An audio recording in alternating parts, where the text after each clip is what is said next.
Good afternoon, ladies and gentlemen.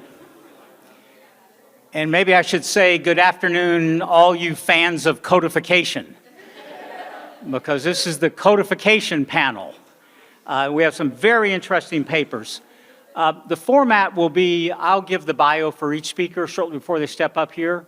At the end, we'll have a general Q&A, and all of the speakers will come up here by the podium, so there might be one question that the questioner would like to hear from the whole panel, or you can direct your question to one presenter if you prefer. But without delay, since there's another panel coming in here in about an hour, I'd like to get started now with the first presenter, Professor Peter Rich of UCLA, where he is the continuing lecturer in law and also directs the Law and Communication Intensive Program for international LLM students. Professor Rich was formerly Associate Dean and Professor at Whittier Law School in Orange County, California, and he received his PhD in Modern Latin American History from UCLA and his JD from UC Berkeley, and has published widely on Southwestern legal history. Let me tell you just of one of his really fine articles where he won the Ray Allen Billington Prize, a great American Western historian, and won that very prestigious prize for his article, Mission Revival Jurisprudence, State Courts and Hispanic Water Law Since 1850. Is that correct? So he's going to speak today about the rejection and reinvention of the Louisiana Civil Code in the state of California. California is famous for surfing and for borrowing from the Louisiana Civil Code, perhaps. So Professor Rich, if you'll step up here, thank you.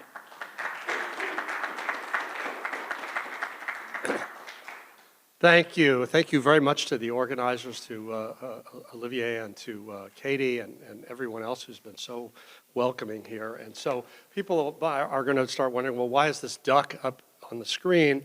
And there are two reasons the duck is on the screen, and one is the Goethe quote, which I will repeat, but the other is that I'm used to printing doing PowerPoint for students and not explaining textually everything because the students, if they complain that they don't get everything on PowerPoint, they don't take notes. So I create PowerPoints which require them to take notes by not summarizing, but I forgot I'm talking to academics now. So at any rate, Goethe is thought to have said, this is in Peter Stein's paraphrase, that Roman law is like a duck. Sometimes it's visible on the water surface, sometimes it's hidden, diving among the depths, but it's always there. So for purposes of this conference, we're going to say that Louisiana law is like that same duck, but it's a local species. Here is the cinnamon teal, which I found a Louisiana duck.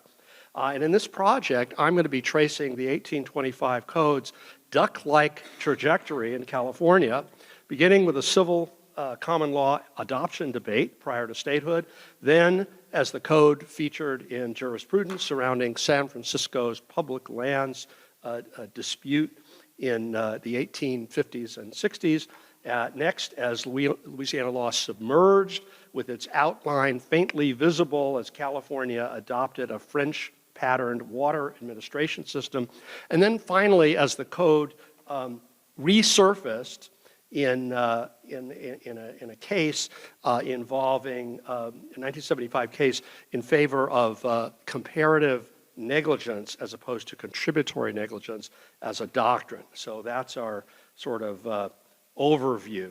So as we swim along with the duck, I'd like to just make a brief mention of the code, 1825 Code's character, which you've heard already quite a bit about, buttressing public rights, among other things, with provisions giving prominence to public order, common lands, common water, as well as the very innovative section on damage apportionment, which we'll talk about with that last case.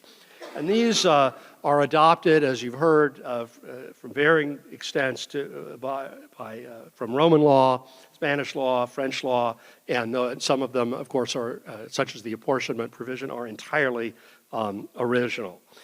So let's talk about civil law and common law, the adoption debate in 1849 and 1850 in California. This is a print from the statehood admission celebration in 1850. California, of course, was a conquered Mexican province. It was the scene of a debate in the territorial legislature over whether or not to retain the existing legal system, the Mexican legal system, or adopt some version of the common law. And in this transitional period, there were many lawyers from the U.S. South, including Louisiana, Alabama, Mississippi, practicing, representing California, that is native Californian claimants to land grants under Mexican authority. In fact, in one of the archives, you can see it in, actually, it's UC Irvine Special Collections, A.C. Peachy, who's one of the law firm of Halleck, Peachy, and Billings. Henry Halleck, of course, later became Ulysses Grant's boss in the Western campaign, the Civil War. And they were land claim lawyers, but A.C. Peachy had a signed copy of Christian Roselius's introductory lecture, and it says A.C. Peachy, and it has some notes on it. So it's very clear they were reading Louisiana law, and they were interested in Louisiana law. In 1849, in December 1849, the territorial governor of California, Peter Burnett, sent a message to the legislature arguing that the legislature of California, and lead up to statehood, adopt the 1825 Louisiana Civil Code. And he said, for, quote, its simplicity, brevity, beauty, accuracy, and equity is perhaps unequaled. As well, Burnett noted, many local disputes were going to have to be decided under civil law, and legal treatises could be obtained very easily and cheaply in New Orleans. Supporting this argument, 18 practicing lawyers, John Dwinell, William Stafford, and others, representing primarily California clients, sent a memorial to the Territorial Senate in January 1850 saying, maintaining civil law would be better understood by the mass of people in the jurisdiction than common law. And common law, they said, was an quote-unquote arbitrary system known for its technicalities and worrisome delays. And this document has actually been, it's not printed, it was never printed. It's in manuscript form, but it's as a facsimile, it's in the appendix for one of the sources on the history of California law. In reply to this memorial from the bar, a subcommittee was appointed by the Senate's Judiciary Committee, and they issued a report the next month stating civil law was a system of a, quote, rough, fierce people. Common law governed all of the United States except Louisiana, and the latter was not analogous to California because at the time of the Louisiana Purchase, the French and Spanish regime was in full operation, and foreign immigration was small. They meant Anglo immigration by that, was small compared to the local population. And so the territorial legislature adopted common law, which became the governing legal regime at statehood in September 1850. So despite this formal rejection of civil law, you look at California judicial decisions in the 1850s, and they regularly cited Louisiana law, and particularly surrounding the San Francisco Pueblo lands controversy. So in 1850s, in San Francisco, land was being created by the drainage of areas in the San Francisco Bay. They created what were called water lots for land speculators to buy. They were underwater, pulled the water out, created new land. As well, there were plots of dry land that had formerly been part of what was called the Pueblo, the Spanish municipality, and therefore the public domain. And so taking up this issue of the validity of these public grants from the city's public lands to private individuals, the California Supreme Court first, in 1857, case of Welch versus Sullivan, upheld these sales, saying Hispanic law allowed the alienation of public law, citing 4 Louisiana cases, one of which involved the resolution of a warranty issue under the 1825 Code's Article 2451. But in 1860, the court reversed its position, Hart versus Burnett, ruled that Pueblo lands were held, quote, in trust for the public use and could not be auctioned off to satisfy city debts. Again, the court went to Louisiana law, citing 4 Louisiana cases and 1 Texas case for the doctrine that public lands were inalienable. And one of these, Edgerton versus Third Municipality of New Orleans, 1846, was highlighted for its use of the 1825 codes, Article 11, saying that, quote, individuals cannot, by their conventions, derogate from the force of laws made for the preservation of good order and public morals. So it's one of these public spirit or public law provisions in the code. The California Supreme Court followed up in 1872 in San Francisco versus Canavan, saying the dedication of Pueblo land to the public was irrevocable. And they cited one of the New Orleans Biator decisions, Darmus versus Mayor of New Orleans, 1833. And I'm going to, this is as I've been talking about this project with people. This is sort of the beginning of a project that I'm going to finish up in the article, and one of the next archaeological levels I have to excavate beyond the cases is case files, manuscript case files for which we have a pretty good collection in California for the California Supreme Court. And there you can see the arguments on both sides involving Louisiana law. So basically, by the 1870s, this idea that Louisiana law was a legitimate source for California law was established not by proclamation, but instead, where it had been rejected, but through court decisions. Well, you stopped seeing references to Louisiana law by the mid-1870s, 1880s, 1890s. But after, no longer you see it in cases. However, you see, and this is a little bit of an aside, but you see an echo of the 1825's code's emphasis on public rights, such as Article 441 on running waters being common, in the revival of French water law as a solution to California's confusing water law doctrine. California in the 1880s combined riparian rights, that's riverside owner has a right to water, with prior appropriation. The first person who gets to the water and applies it to beneficial use is the owner. So riparian owners had priority over prior appropriators who were not riparian, but then if you were not talking about riparian rights, it was who was the first between 2 prior appropriators. So very confusing. Nobody understood it. You have cases going in different directions. So water engineers and lawyers in the 1880s were looking to simpler models for allocation. They were particularly attracted to France's centralized system of inspection of public works, canals, and diversion permits. And so California's state engineer, William Hammond Hall, and I've got to advance my slide here. This is from the Santa Ana Public Library. This is one of the early water works in California from the late 19th century.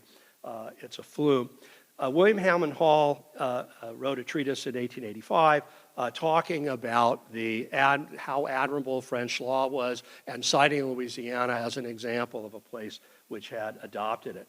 And then, right around the turn of the century, 10 years after, San Francisco attorney Samuel Weil, W-I-E-L, talked about the legal aspects of the French water regime in a series of law review articles in the Harvard Law Review, California Law Review, and he noted that French cities had preferential rights to streams running through their limits, similarly to California's what they called the Pueblo water rights doctrine, which the state Supreme Court established in 1895, giving an absolute right of water to Los Angeles over local users. And this is how the whole city of Los Angeles got started, because it essentially could monopolize its local water source. But this was looked at by Weil and other planners as a positive thing. And again, Weil said, well, Louisiana is an example of a jurisdiction which has adopted these rules. And just an aside to my aside, the Pueblo water rights doctrine is clearly an historical myth,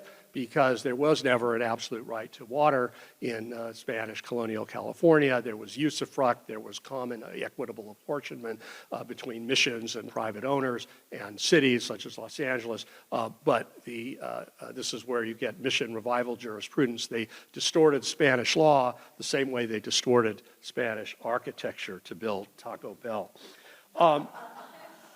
Further, So this idea of, well, what's an appropriate model? And so they're looking to France and secondarily to Louisiana. In 1913, California legislated a state water commission which required new users to obtain permits, and they were no longer able to seize water and claim beneficial use. Further, riparian owners were limited to 2.5 acre-feet of water to irrigate each single acre of grassland.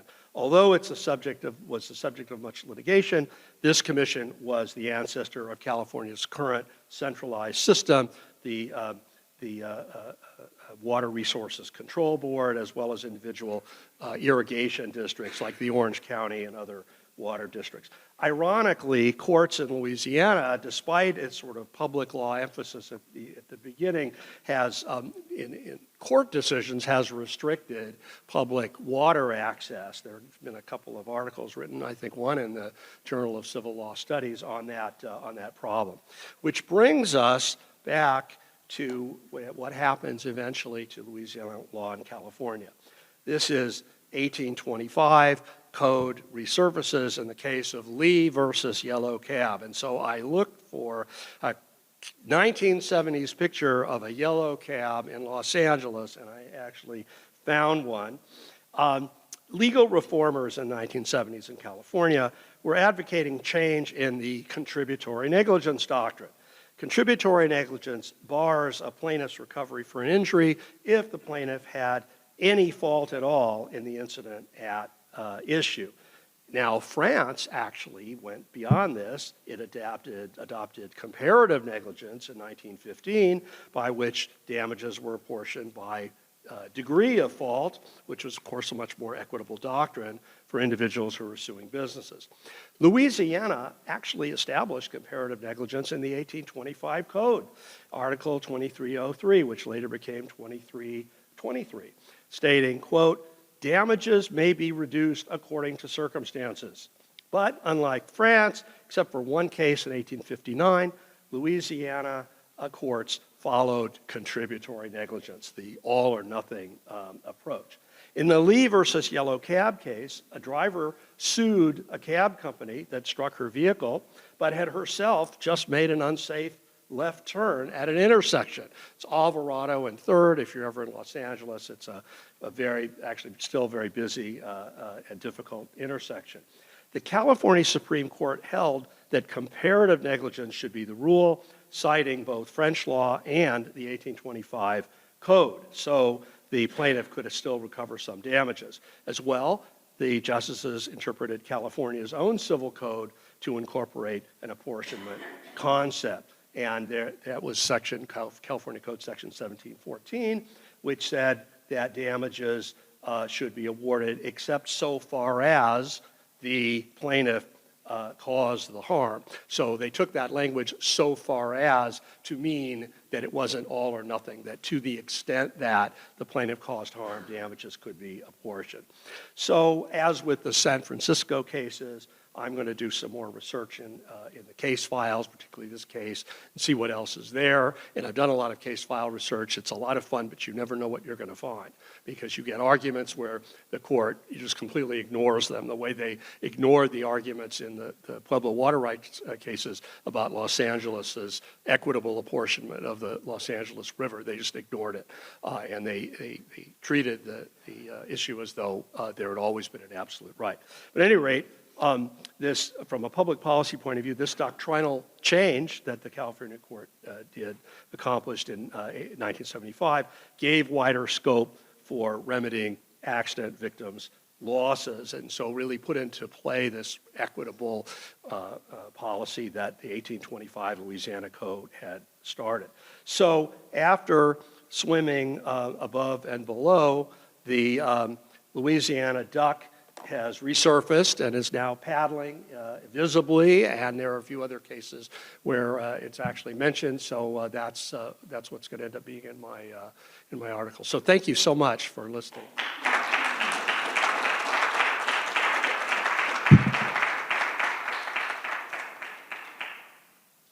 Thank you, Peter. And lest you think that my dear Cajun mother didn't raise me right, I forgot to introduce myself. I'm Etienne Viator, and I'm the facilitator and timekeeper for this session. And I'm an LSU boy, but I keep time better than Coach Les Miles.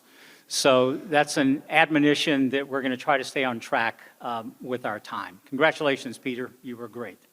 On time and topic. On time and topic.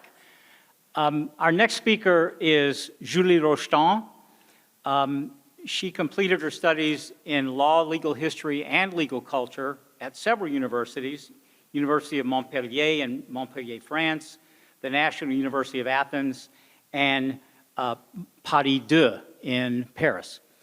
She took her PhD in legal history from the University of Valencia, and since January of 2021, she has been a postdoctoral research fellow at the Max Planck Institute for Legal History and Legal Theory in Frankfurt, Germany. And finally, commencing on 1 August 2025, she will join the Loyola College of Law as a new assistant professor of civil law in New Orleans. By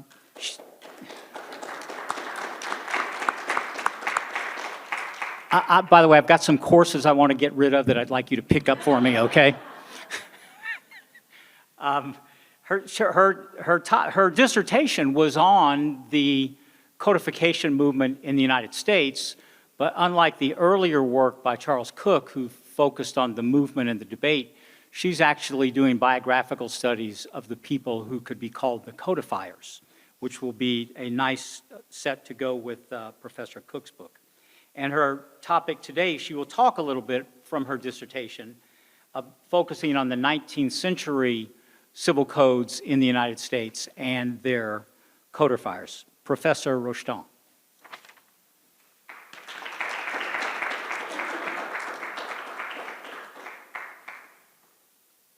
Hi. Hello.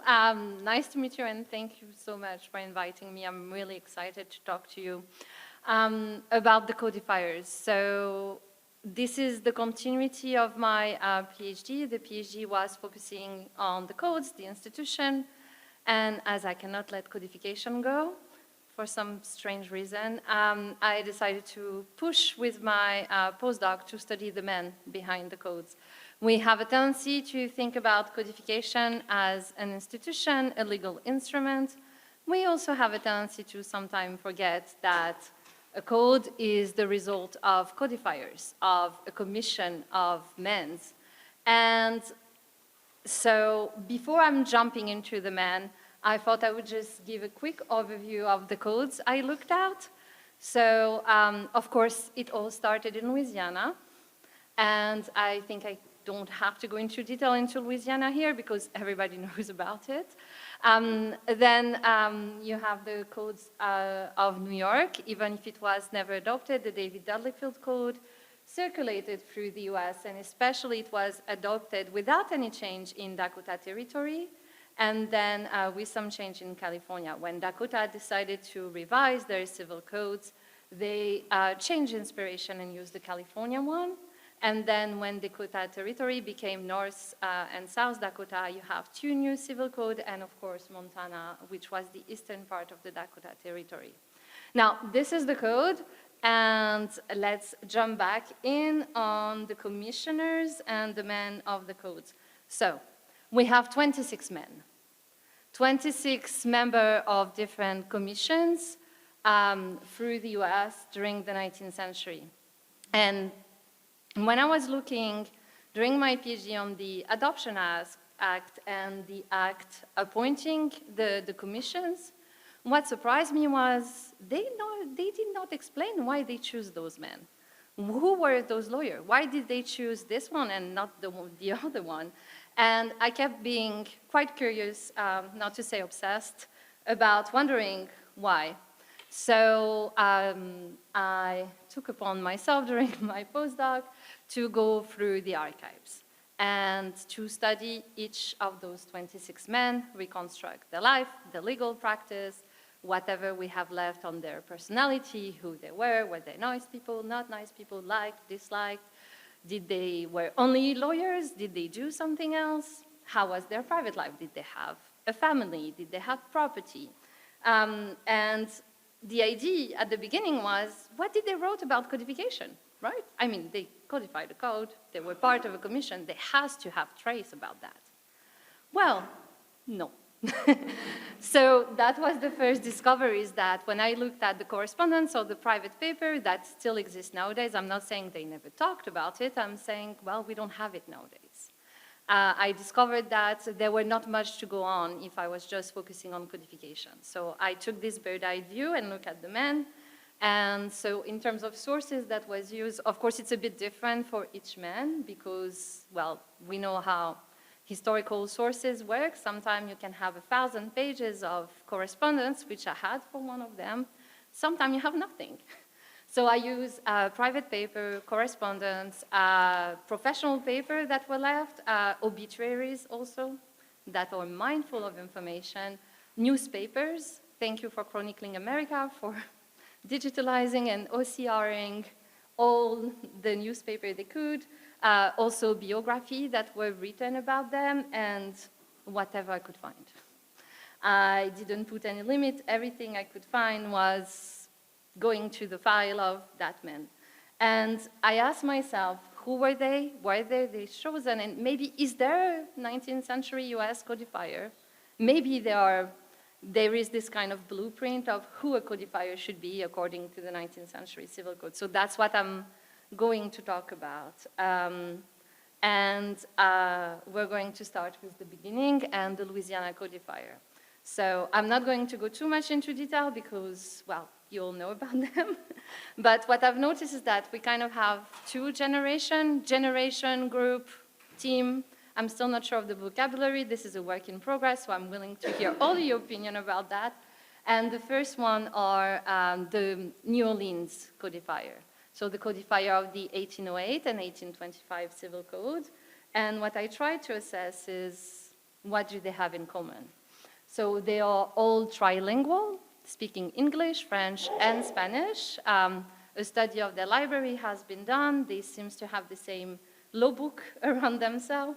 But away from that, what I've kind of noticed when I looked at their life is that they went to New Orleans because something happened in their life that forced them out. Whether it's the French Revolution, whether it's the Saint-Domingue Revolution, whether it's a problem in New York, somehow, somehow they ended up in New Orleans, which they made their home, their safe haven in a way, the place where they put their legal skill into action and dedicated themselves to it. And that's what they have in common. What I looked also is how were they connected personally. Sources are quite scarce, so I could not really assess in details. What I've noticed is that outside of their codification work, for example, two of them shared a law practice for a year. They also faced each other in court quite often. And they also had, I think, the same social network, especially if we look at their Mason connection and their connection with the Marquis de Lafayette, which seems to know them all somehow. From what I could find in what's left of newspapers of the time, they were running in the same social circle, attending the same parties. As to know if they liked each other, I would let you decide. I still haven't figured that out. Now, to keep with the Louisiana codifier, we have the second generation, the Monroe codifiers, the men of the 1870 code, and I'm going to address the elephant of the room, the one that has no picture. So when I looked at the Appointment Act, we have the man I call the mysterious F.A. Hall, which if anyone has any information about him, I will gladly take it.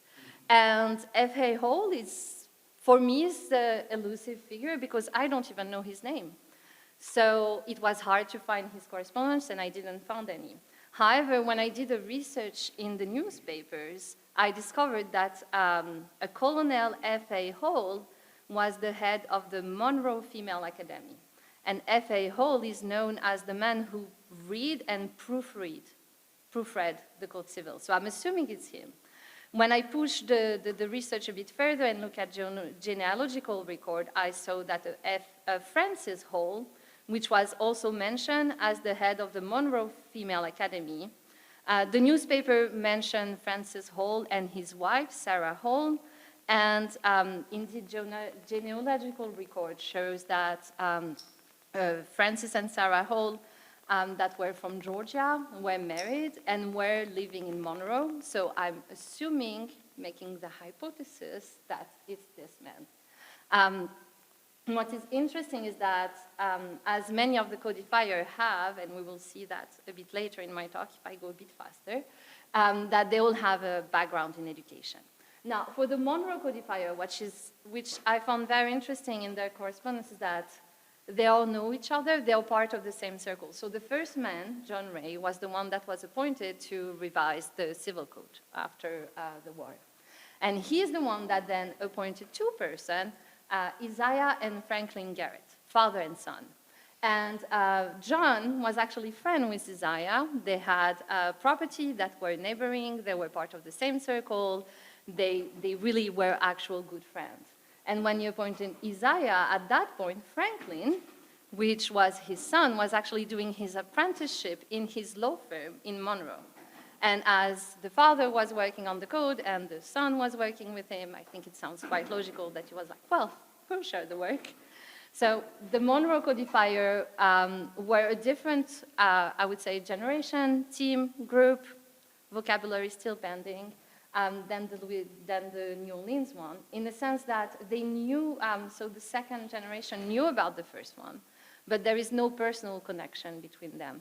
It also makes sense when we think about the spirit of the time and what was happening and how they were supposed to create a break or change compared to what was the situation before.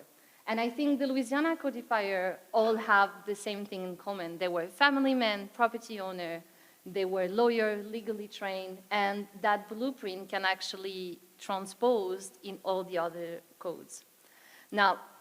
Now that we're done with Louisiana, one of the questions I asked myself was, is there a network? Was there a network of the codifier? Did they actually knew each other between the state or within the same commission? And of course, when we think about network and connection, one of the first things we look is political, right? Do they have the same political affiliation? Well, no. Whether it's within the same commission, whether it's between commission, no. So the second thing I looked at is geographical connection. Were the men in the same time at the same place? And that's the result of it. I won't have time to go into detail of everything, but I think one of the points that is very interesting is that we can see, even in the question of geographical localization, how Louisiana really show. So the square, losange, are the Louisiana ones. And so the codifier in Louisiana were living in the same place at the same time. So each codification commission has a different color. And we can see, and I think for me, that was one of the surprises to discover that the commissioners, the codifiers, the men part of the same commission did not necessarily live in the same place in the same state, which for me was one of the surprises. What I also found very interesting is that there is unforeseen connection. For example, so the Dakotas are in green and yellow, and I was expecting the Dakota codifiers to be connected to the Montana one, but the Montana one are up there in purple. And somehow the codifiers didn't have any connection between each others. But one of the Montana codifier was actually a member of the legal profession in California, in San Francisco, at the same time than the codifiers of the California Code. And he was there before his codification work and after his codification work. So I think there is connection between commissions that I would not have foreseen or expected. What I found also kind of puzzling is how it worked in the Dakotas, whether it's the territory North or South Dakota.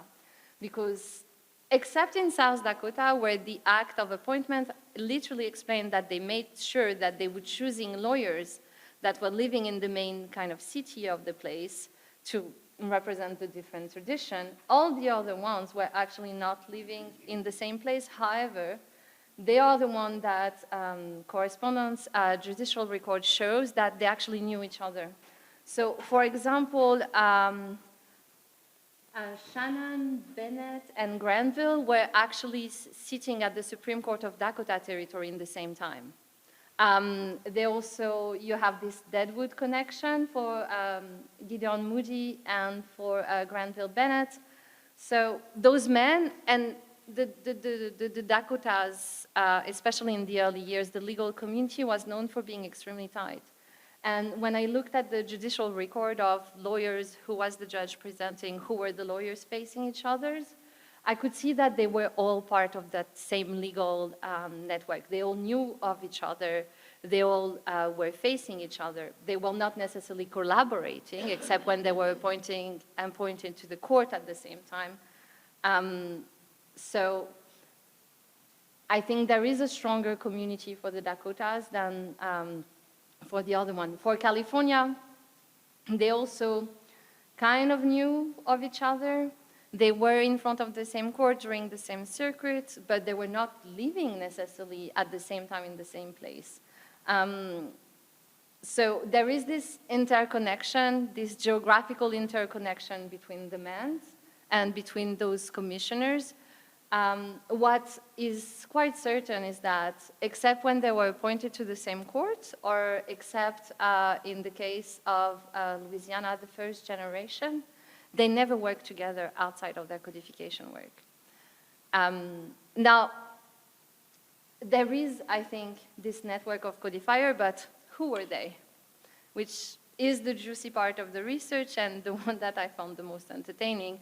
Who were the men? What do they have in common? And, well, question of time. I will not be able to tell you everything I know about them, all the fun stories, unfortunately. So I'm going to take this kind of bird eye view that will help us to see what they have in common, all of them. So, of course, there is different subgroup between some of the codifiers or the majority of the codifiers, but I don't have time. So what do they all have in common? They are married men that own property. Married men that actually, from their correspondence, we can see they have the utmost respect for their wife, and they are not married with any woman. So the woman they're married with also came with their own set of network. For example, in Georgia, one of the codifiers married the daughter of a judge that helped him also get more work when he was a lawyer. You have a man that married the last descendant of the Mayflower. All the wife of the codifier, which I think is extremely interesting, actually became part of the social elite and leading women in their own city. They were also the one that would take over all the property, everyday life dealings, and the organization of the life of their husband, who were, they were all practicing lawyers, plus doing codification kind of on a side job. And because none of them at any point had codification as their main occupation. And the wife were the one that would take care of the family, that would take care of everything else to make sure that they could actually focus on, well, for example, their codes. They were all owning property, well, depending on where it was, either a set of houses, lands, plantations. They were all established lawyers when they were appointed. But interestingly, when I read the obituary and even correspondence that mentioned them, they were not known for being eloquent. Actually, I've never found that characteristic for any of them, in the sources at least. I think for one, someone said, oh yeah, he was a very, very eloquent man, but it was just mentioned in passing, something like that, which also showed that they were not, I think they were not chosen because they were the most eloquent person. They were chosen because they were established lawyers with a strong knowledge of the law. They were good legists. They were very good in their knowledge of the law that for some of them was encyclopedic, but not necessarily because they could make a room laugh. They were also all involved in some level in the state organization, whether it was through politics, whether it was through different endeavors. Some of them, one of them even founded a law school, which brings me to the last point. They were all in some way involved in education, whether it was prior to their lawyer job. Some of them were professors, some of them were teachers, Some of them became law professors. Some of them founded schools for women or for children. And I think that involvement in education is actually one of the elements that probably push the appointment commission to choose them, because a code has a pedagogical impact. One has to understand what a code brings and why a code is important. It's because it will help one to understand the law. So I think that involvement in education was really central to why they were appointed. Now, this is great, but this is not that unique. If we look at 19th century legal profession, they're not that special. They are lawyers, of course, they are well-trained, they are established, but they don't have this thing that would say, oh, okay, that's only the codifier that have that. And I think that's why they were chosen, because they were traditional 19th century US lawyers that have had involvement in politics, an interest for education, that were legally trained, that had a great knowledge of the law, and that were willing to do it, and also had enough knowledge in civil law, especially for the common law state, to actually be able to do the codes. Now, to conclude, I think there is also other specificities that make subgroup. For example, Freemasons, a lot of them were Freemason. The question of course, slavery and slave ownership, the question of how they were handling their own lands, the fact that a few of them, not the majority, but a few of them also hold a military position, the question of how many of them actually had political role that were elected, but today, I will not go into that. So this is for the future.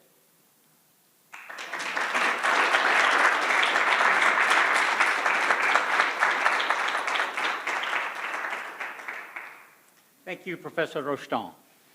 Our next speaker is a loyal son of Louisiana, Milton Hernandez. Those of you who know Louisiana history know that his family traces back to some of the earliest settlers in the Spanish colonial period, Las Canarias, Los Isleños, from the Canary Islands, who came to various rugged frontier outposts in Louisiana. And he continued that tradition of ruggedness by attending LSU as an undergraduate and going on to law school at LSU, where he was the editor-in-chief of the Louisiana Law Review and was graduated magna cum laude with membership in the Order of the Coif.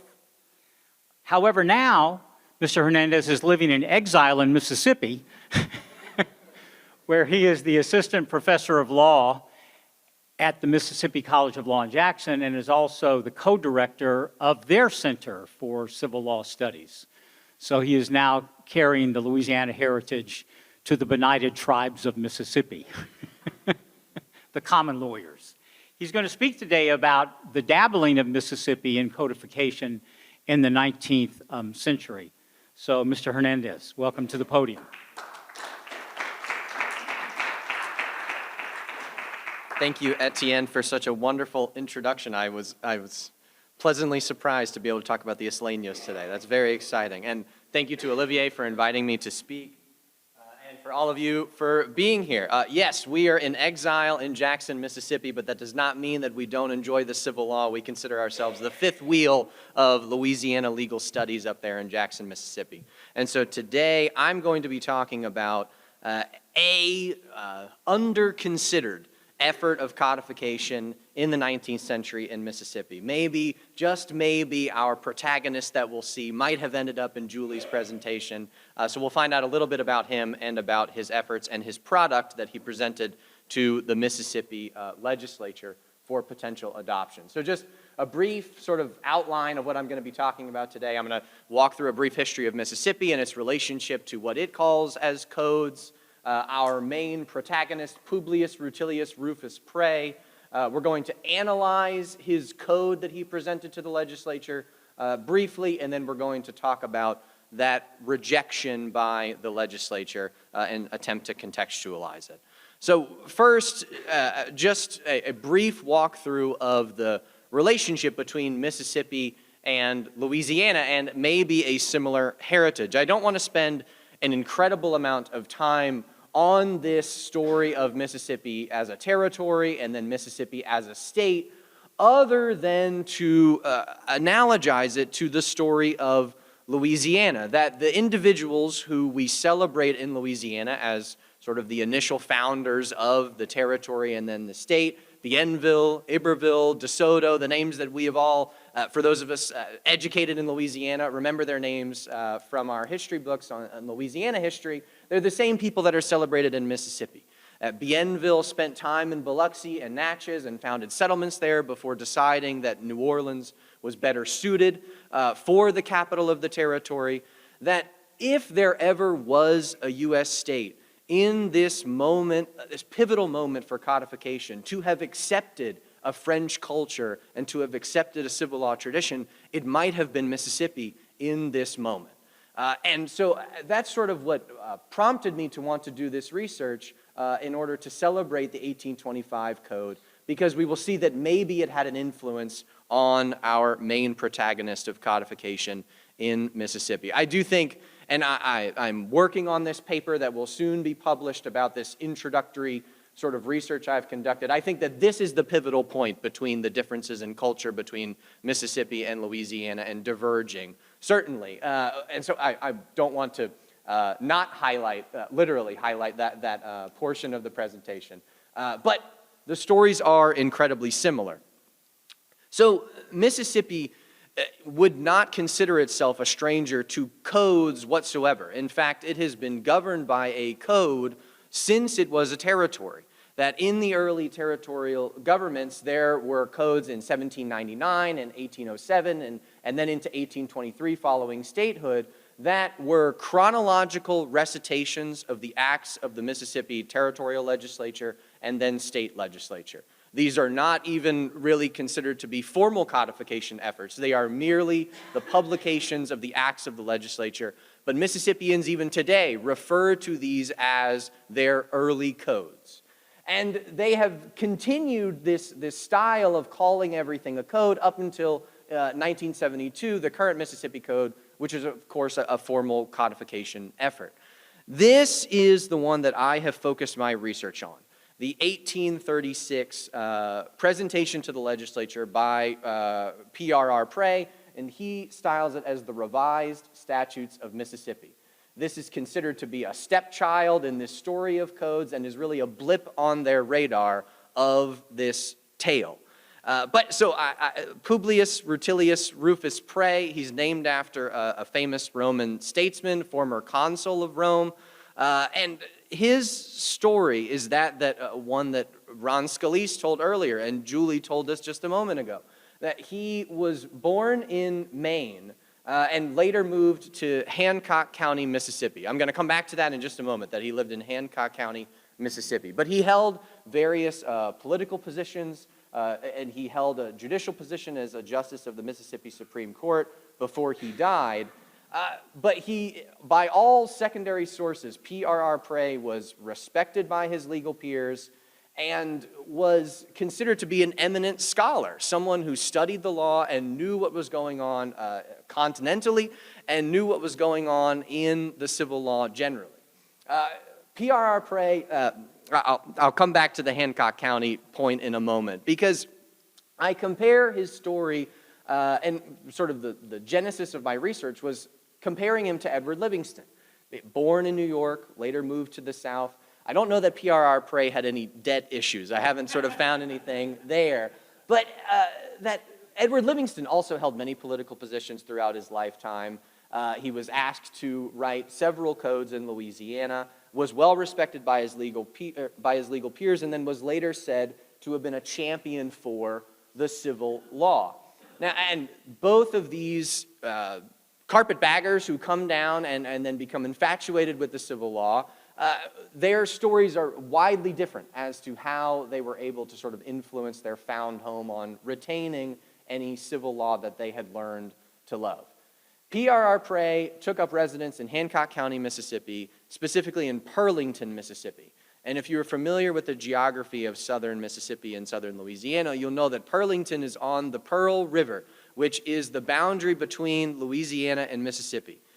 P.R.R. Prey, it is well noted by Mississippians, frequented the courts of New Orleans, that he spent his time there, he practiced in New Orleans, and that was the means by which, supposedly, he became infatuated with the civil law. Even today, even with the construction that's going on, it's less than an hour to drive from Hancock County to New Orleans. It's a much longer trek up to the capital of Mississippi. And P.R.R. Prey is alienated later by secondary sources because of this connection to southern Mississippi, which even today has many cultural similarities to Louisiana, maybe even more so than to their brethren in the northern part of Mississippi. I might, if I was talking to a Mississippi audience, they may throw tomatoes at me, so I will cut that part when I present to them. But the P.R.R. Prey was seen as an outcast later on. But he was given the authority to revise the Code of Mississippi. On December 25th, 1833, the day before the legislature adjourned sine die that year, he was specifically authorized to be the reviser of the laws of Mississippi. The time had come to recodify, to re-put down the laws that had been enacted since the previous code that was adopted in 1823. And so he's specifically authorized to alter and amend the phraseology of the existing statutes, to prune, correct, arrange, alter, and amend the provisions thereof, so as to make it necessary to render the code harmonious in itself. He may incorporate new provisions whenever he may deem it expedient to do so. This language is similar, although not identical, to the language that Professor Scalise put up for us earlier, that in 1822, when Livingston and D'Urbigny and Moreau-Lillet were authorized to amend the Civil Code of Louisiana, that this seems to give him the authority to adopt new law in Mississippi, or at least to amend it. And that seemed to be his downfall as he purported to do that. Because in 1836, when he eventually presented his work to the legislature, his revised statutes of Mississippi, they were most unceremoniously rejected by the legislature. And they were rejected because it smacked too much of the civil law. It angered the disciples of Coke. Are the words that the secondary sources provide talking about why the legislature rejected it. They immediately pivoted, they hired a new reviser, and they went back to the old ways, and the 1838 code was exactly like the earlier ones, a chronological recitation of the acts of the legislature. Okay, so let's look at his revised statutes and understand why maybe it was so civilian. If that was the reason for which the legislature rejected it, let's look at it and understand what about it made it so civilian. Because this is the first question that comes to my mind. And so I'm in thinking about what the product of codification should be, especially substantive codification, that it should resemble some level of a civil code that we in Louisiana might be familiar with the 1825 code, that if he was influenced by the 1825 code in his time that he spent in New Orleans, it should resemble it in some way. Or it should have a certain level of organization or substance of other movements of substantive codification if we're going to call his thing a civil code. So I've sort of broken this down in talking about the organization of his code and the substance of it. First, his revised statutes are one volume. It's made up of 3 parts. Part 1 really deals with public law, the public laws of Mississippi at the time. Part 2, those private law matters that we would most expect to see in a civil code. And then Part 3, various civil procedure provisions throughout. And so my research thus far at this sort of introductory, cursory level is certainly on Part 2, and understanding how he might have been influenced by the 1825 code and or other civil law systems. And so what I had hoped to find really was not there at all. That this revised statutes part 2 that he presented to the legislature did not contain what Professor Scalise called sort of these didactic sort of explications of what it is that we believe here. There are no attempts to provide any general principles of what the law is. There are no statements of what the authoritative sources of law are, how we might read things in pari materia. But he might provide general definitions within his revised statutes that did not exist before in Mississippi law. For instance, he, in this first section, the individual provisions of his code, marriage, so far as its validity in law is concerned, shall be deemed a civil contract.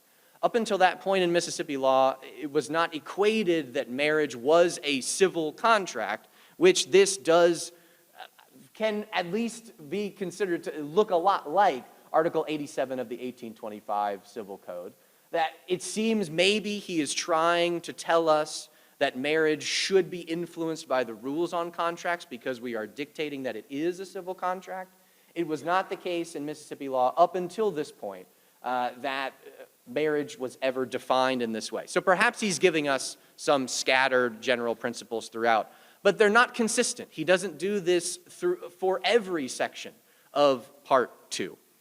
Further, he doesn't provide any full classifications of rights or obligations or duties that we would expect to see it like we saw in the 1825 Code. He doesn't provide it consistently. There may be scattered attempts that really just continue what had existed in Mississippi law at the time.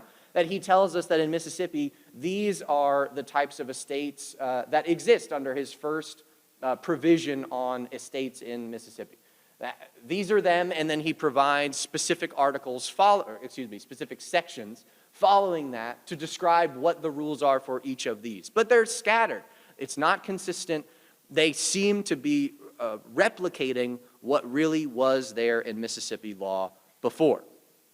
As far as the substance of it goes, so far my research has not shown any obvious overhaul of Mississippi law.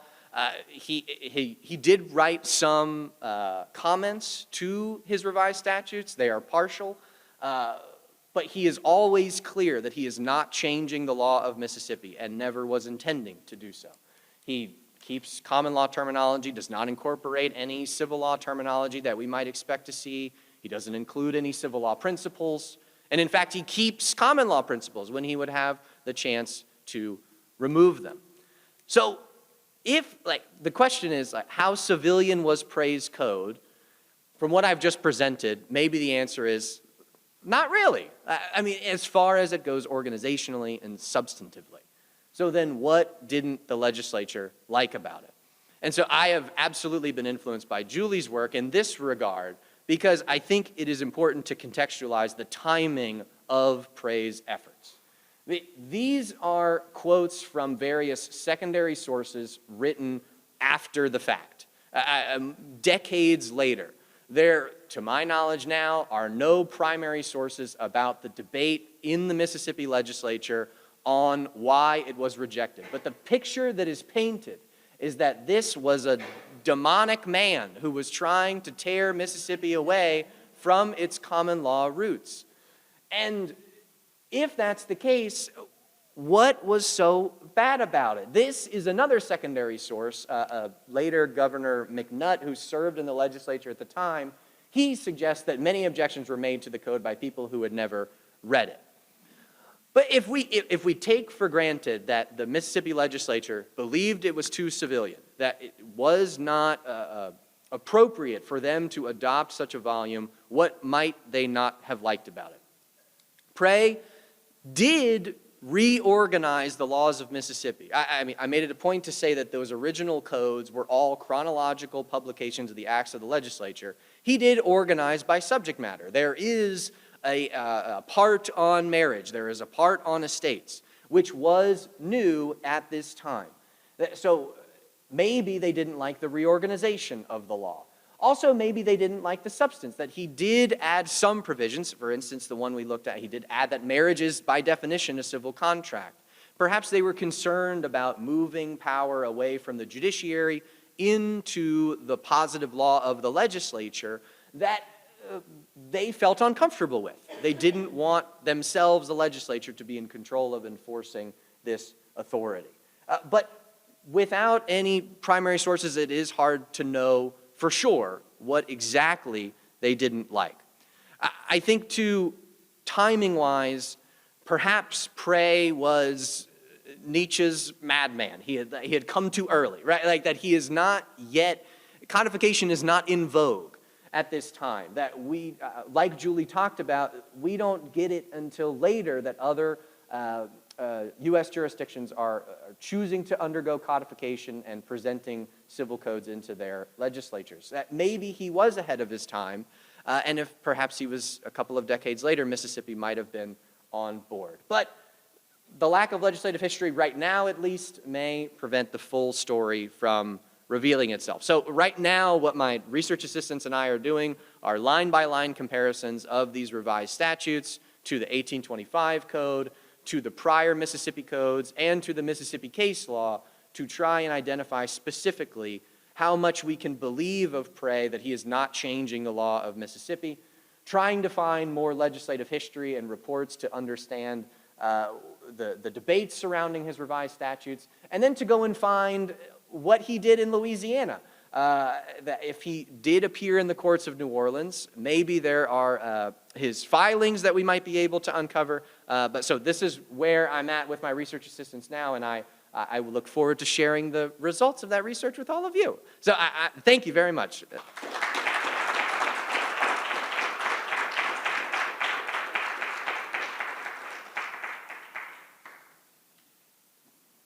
Gracias. So we're going to have the Q&A now, and I'd like for all the panelists to come stand up here, sort of like the scroll at the end of Saturday Night Live where everybody gets on stage and faces the audience and has a good time on stage. So, Professor Parisi? And by the way, if you have a question for one particular panelist, please signal. If it's for all of them, please signal. Thank you very much, yes. Well, I have questions, I think, for the three, and I will be very quick, I hope. For Peter, Peter, your duck that was swimming in Louisiana would have been swimming, surrounded by smaller ducks of French and Spanish. What was happening in California? With whom was that duck, the Louisiana code, swimming? Maybe you can find that when you do your additional research. For Julie, it would be also nice to see secondary actors, because many times there you see maybe who was really doing the work. Was there a pen name? Was there somebody hidden behind that we will never know? And then a question that I think is not a suggestion, I think is really important is, I suggest you check in your network analysis what was their understanding of what they were doing. Did they believe they were codifying or they were legislating? Were they revising a statute or were they codifying? So really, maybe you could look at what were they putting in writing? What am I doing? Am I writing a code in what the 19th century narrative speaks about? Or am I just following a task by the legislature to bring some order to the system? And to Martin, am I correct? No. Milton, yeah. I saw the Spanish name Martin Hernandez. It's a friend of mine. So Milton, sorry for that. I very much like your work because you show that failure gives us an opportunity to learn. And many times we overlook those failure attempts. And I think it's time to start to look into them. Thank you. Thank you, Professor. Well, so as I understand your question, with whom was the duck swimming in terms of what other influences were? So in California, it's clearly a case of code influence not through civil code methodology, but through common law methodology. So you've got cases that are looking at substantive parts of the Louisiana Civil Code, as opposed to an influence on the California Code, which I think was not influenced hardly at all by the Louisiana Civil Code. So we say, with whom? Are you talking about people, or are you talking about other influences? Yeah, I mean, the Louisiana Civil Code in California, when it was mentioned, who was he surrounded by, or she surrounded by? Right, well, the document... I would assume more Spanish than French. Right. Well, again, these are individual Supreme Court cases where the judges, some of whom were from the South, and like Solomon Eidenfeld, one of the invented prior partnership water laws from Alabama. A number of people were. So you've got some of these early judges were certainly influenced by the kind of Louisiana waters. When you get to the California Civil Code of 1872, which I really didn't talk about, that's widely been considered simply a codification of California common law. You know, that it was really not a code from the get-go. And John Norton Pomeroy, a professor at NYU and then at what used to be called Hastings Law School, now UC San Francisco Law School, basically said, well, the code, this is not a code. It's just a summary of decisions. Now, I think you get later into some of this idea of the water system. You get people like Samuel Weil, very steeped in civil law methodology, and they read people were coming out at the time, like Genève, other people writing on civil law. And then finally, in the California Supreme Court, the last case that I looked at, the Lee versus Yellow Cab, these were American common lawyers who became judges who had no particular background in comparative law or civil law at all, but they were looking at the contributory negligence problem as a problem of equity, right? That one mistake can sort of bar recovery. So now you can go back to Roman law, and you can look at the use of culpa in Roman law, and culpa was not necessarily a complete bar to recovery, at least as Roman law scholars have said. However, it has become a complete bar to recovery in a number of countries, such as Mexico. I did some consulting not too long ago where, for a cruise company, where someone fell on some steps in Mexico, and the argument that they wanted to make was, well, this person was drunk, so she shouldn't be able to recover anything under Mexican law, and that's ultimately what happened. So with whom swimming, a variety of influences, I think you have to look at the California mix as, I would say, primarily common law, but with a lot of sort of respect for what had happened in Louisiana. What was their understanding of what they were doing? I wish I knew. I wish there were sources on it. I wish they were talking about it in their correspondence. They don't. So that's kind of where is the main issue and why I turned to professional life, private life, and trying to assess who they were. Because as far as remaining correspondence or written paper, so I have 26 men, I have 6 of them that ever talked about codification, and one of them is David Dudley. So if we push David Dudley aside, the 5 other men, one is talking about codification in one of his letters to his wife, and it's more about the frustration about how long this process is taking, and why is no one willing to move on, and those kind of things. And that he wishes he was home because he has better things to do, and he has a case to defend, and he's still stuck, and he will leave in a few weeks. And so I think a lot of frustration. For the other one, it's mostly report or article about theory of codification and why codification is important. But unfortunately, historical sources and documents available nowadays are absolutely silent on this subject, which is frustrating.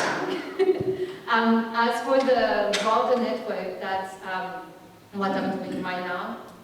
I'm trying to assess who was part of their network and who they had in common. And so I could answer that in a couple of months. Get back to us on that. Yeah, I will. Was part of your question? And I thank you for your comment. Yes, there's a lot to learn from failure. I'd like to say one thing very quickly for everybody who's interested in this topic. To read Charles Cook's book called The American Codification Movement, the Antebellum American Codification Movement, he makes some very interesting points in there. He came to the study of that book sort of the way many people in Louisiana think about codification. Well, if they're talking about codification, this is really a debate whether to have Roman law or common law, civil law or common law. And the debate in antebellum America was not at all about that. The Roman law never had a chance, never had a chance. It was only a debate about how do we Americanize and make efficient for a commercial republic the American common law and divorce it from the archaisms, the primogeniture, the entail, etc. of England. So disappointing to us in Louisiana, it was never about Roman law versus English law. It was all about Americanizing the common law that, remember, all the legislatures right after the Revolution passed reception statutes in which they said we received the common law of England up to the date of 1776. And so that's what codification, at least the antebellum movement, was about. And Mississippi would fit perfectly in that pattern. We're going to revise our statutes to get the hell out of here with anything Romanist or the other word that was used was Benthamite, radical Benthamite. No, get the hell out of here. We're just going to tidy up the common law that we have. Any more questions? Yes. Julie, if you... I didn't see your hand, I'm sorry. So, Julie, you have such an amount of material that the thing is what to do with with such an amount of things you have. But the question would be for me, I think, what is if you can find this in the sources, what was the driving force of codifiers' lives? What were the ideas of codifiers about law and society? Because this explains why they choose that specific provision from the French Civil Code or not from another code. Just an example. I read, you might correct me if I'm wrong, that the drafters of the Louisiana Civil Code of 1825, he wanted to delete Article 3 concerning custom because they were absolutely convinced that we have a legislative enactment, so we don't need customs if the whole legal order is governed by leges, as it was the case. But the legislative assemblies rejected that proposal. While in the French Civil Code, it was the opposite. The drafters of the French Civil Code, they drafted the preliminary book, and they wanted this preliminary book be there, but the legislative assemblies rejected that. So I think it's interesting to see what were the ideas of codifiers and whether they stick to these ideas or they were a bit political, see what was the environment of the legislature and what was the more prudent thing to do. That was a question for you, Julie. And for you, Milton, there is an interesting article you probably know about, it's written by Eva Steiner, who distinguishes about consolidation, digest, statutes, and codes. So, for what you have been explaining here in a very clear way, thank you about that, I wouldn't say that was a code. That was not a code. Even the title is Revised Statutes. So the thing is, did Prey use at some point, did he use the expression codes so the legislature might think that that was a civil law stuff? Or there was some personal rivalry, reasons beyond academic, legal reasons that led the legislature to reject that project? That is my question. Thank you. Did he use the word code? No, not in his revised statutes. It's all of the secondary sources on the legislature who demonize it as a Roman civil law document and as a code. And so that's where my research is trying to find out, why does the legislature believe that it is a code? Why would they call it that? Or is there some other political legislative thing going on as to why we're going to demonize Prey and his work, even though we recognize that it is not a civil code? I don't know, and the sources just are not there, at least to my knowledge right now. Maybe one day they will appear. But to answer the question, I agree it's not a civil code. And why they would think that it is, we may never know. It was a good stick to beat legislative reform. Then the light Romanist. And to answer your question, I think who they were as human, their life, and their opinion actually showcased in their codes a lot. For example, they were, and that's something I found for all the codifiers, they were known as dedicated men that had a vision of the law as highly moral and existing to enforce a certain sense of higher morality. Whether it was written in their obituary, whether it was written in the correspondence from people talking about them. And I think that's partially why they at least accepted to do the codification. Because from all of them, what I could sense in the writing and correspondence is that they had this form of what we will call nowadays this higher calling of making the place where they are better, or at least better in their opinion, and dedicating themselves. So they are all known as either dedicated to the law or dedicated to the state. And as for how, I think we can find how, who they were in their personal life kind of influence. For example, the first thing that comes to my mind is the case of the Georgia Code. One of the draftmen was the father of only daughters. And with the code, he was the one adamant about putting a provision for that would sanction men that do not respect marriage promises, which did not exist before. So I think I think we can try to trace some of the change to who they were, their opinion, and their life. Yes, sir. Well, I think it's time for a silly comment and a silly question, and they're both for Julie. The silly comment is, if you're looking for common features, don't overlook that the second generation of codifiers had beards, right? Okay, that was very prominent there. But by way of a question, why isn't Georgia in the family tree? You have the Georgia Civil Code sort of in Siberia. And I'm wondering, is it really an isolated phenomenon? And in any event, what is its pedigree? So the beauty of the Georgia Code is that it's the one that did not circulate and created all the codes. So, and what is also interesting is that, so right now I just talk about the men that drafted the code, but if we look at all the men, the one that wrote codification in the state where they were, the Georgia statesmen and draftmen, the man that wrote codification in Georgia and was very adamant and pushed for the nomination of a commission and everything, is the only one that is not connected to David Duncan. Do we have any idea of what the origin of that enterprise was? I mean, what stimulated it? It's actually a fun story. So what happened is that George Gordon was getting married in Alabama. And a few days before the wedding, Alabama adopted the codes, which was a revised statute. And so the code was circulating in the wedding party around everyone.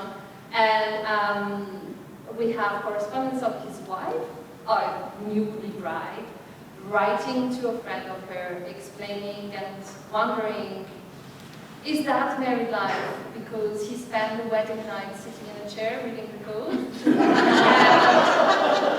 From that, he went back to Georgia with his wife. She discovered the reality of married life, but that's another subject. But outside of that, he arrived, he was at that moment, he was a statement in Georgia, and he was the one that actually really pushed for the nomination of a commission and for the creation of a code, saying that Alabama, and I think to quote him, he said something like it's the little sister of Georgia, and that they could do better.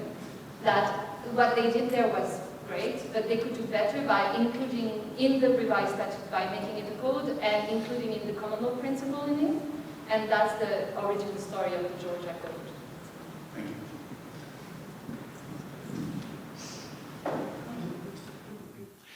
you. We have had, through your presentation, actually different models of code, right?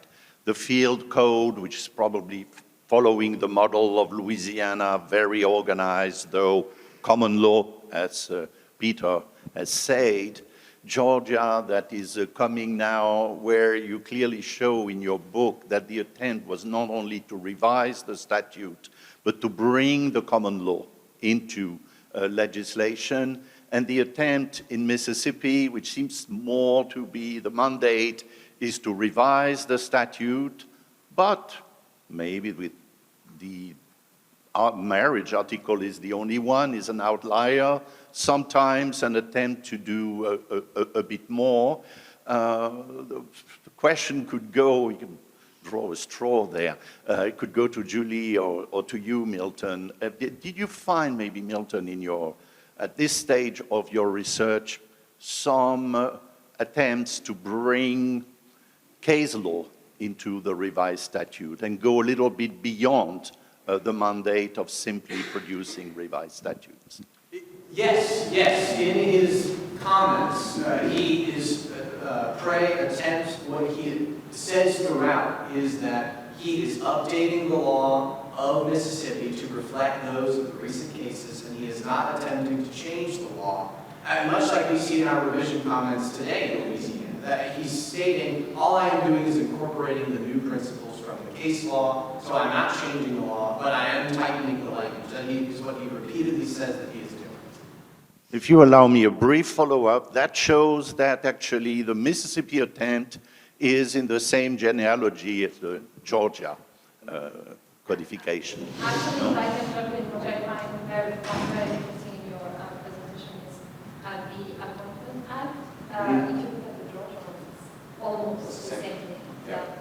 Yes, and what I'm trying to find now is who authored the specific language, because I have reason to believe that it was Prey himself, because he was a representative who was sort of spearheading his pathway to a one-person revisor, and it looks as if he might have been influenced by the language used in 1822 in Louisiana to give him the authority. And it seems as if he would be the one to offer to allow me to amend, and they may have not wanted him to do that, just signed off. Sebastian? Thank you. Milton, I think I have a short question for you. I like the story because it reminds me of a story of a legal scholar who had witnessed the same tragedy of codifying a whole new civil code in Belgium and then being smacked down. And I was wondering, I don't know where you're at this stage in your research, but it's the legislature giving the authority to Prey to make a code, and it's the legislator that says we don't want it. Is there a change in the legislator? Were there changes or not, or was it the same legislator? Because I think maybe there were elections or new, I don't know. Yeah, as easy as I should know the answer, no, I don't. I actually don't know if there was an election. I don't think there was in the time between, because he started work in early 1834, he presented it by 1836. He was a representative the entire time. So I just assumed that the legislature hadn't changed. I will make sure and see if there was an election to where now there's a new crop of people in who don't, there's enough to say, no, we don't want this. No, yes, thank you. I'll just make one related comment that in California, the governor's proposal to adopt the Louisiana Civil Code, the San Francisco bar's support for it, and then its rejection happened within three months. So you're talking about this very tight turnaround, and exactly the same people were talking about this. And so it was a question of what interest groups are represented, what do they have to gain or lose by adopting. Right.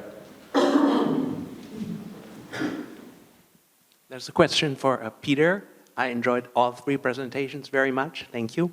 And it's about the Lee versus Yellow Cab. I teach the foreign-trained attorneys at Loyola, and most of them hail from civil law jurisdictions. When we peel out this provision from the California Civil Code, you would say most answer this is comparative negligence, except in as much. So and then the story is the court does not jump on that bandwagon, the majority. Rather, they say, from the history we know, California didn't want the harsh version of contributory. They wanted something like the last clear chance or assumption of risk. Then the twist, or the many twists in this case, are the following. The California Civil Code was adopted to drive out the Spanish laws. And it froze in time, 1872, the ambient common law as it existed. So it is a common law content. But even beyond that, it says we not only adopt common law substance, but also the process. And that enabled the majority to move the law by judicial fiat, if we want to exaggerate, which is very interesting if you consider if there had been a California tort statute of 1965, they would have had a hard time because the California code was so aged. Now the dissent goes back in California and adopts a very French or civilian mantra by saying, this is judicial activism. We wait for the legislature to change the provision. So I found this case very interesting in terms of how it kind of plays back and forth between the two traditions. In the Lee case, there was also a concurrence by Stanley Mosk, who basically said, well, I agree, I think the result is fair, but don't try to justify it by going to civil law substance. And so that's a sort of concurrence. You know, I agree with the result, I don't agree with your reasoning. I think the way, my interpretation of the Lee case is, you know, it's in the context of all of those sort of judicial activist reform decisions on torts that Roger Traynor, other people at the time, the decade before, had been pushing. That they said, all right, this is fair, you know, we don't want it to be an all or nothing, and they just look for whatever justification they could find. I mean, I agree with Oliver Wendell Holmes that the court decides what it wants to do and then comes up with the ratio descendiente after. And this is what was available. Now, what's interesting to me about the majority in the Lee case is that they did actually go back to all these very, historic sources, and they just said, look, it was a comparative law approach, but they clearly considered themselves, common law lawyers, and they didn't find they thought the 72 code was frozen in time, but it was frozen in time with, sort of a common law as of the period of Locke or laissez-faire economics. And so they were taking on, I think, a much more legal realism approach even as late as the 60s and 70s in California. So I think that's a lot of what ultimately was going on. And so, arguably, there's this, I think, this analysis of Chancellor Kent's decisions of using Roman law, that there was a certain amount of what they call window dressing, right, to use this as justification. But Lee is just, I think it is a reform case, it's a judicial activist case, but it's interesting that they found a source in a very sort of equity-oriented provision of the Louisiana Code. Audience, time to applaud for our players.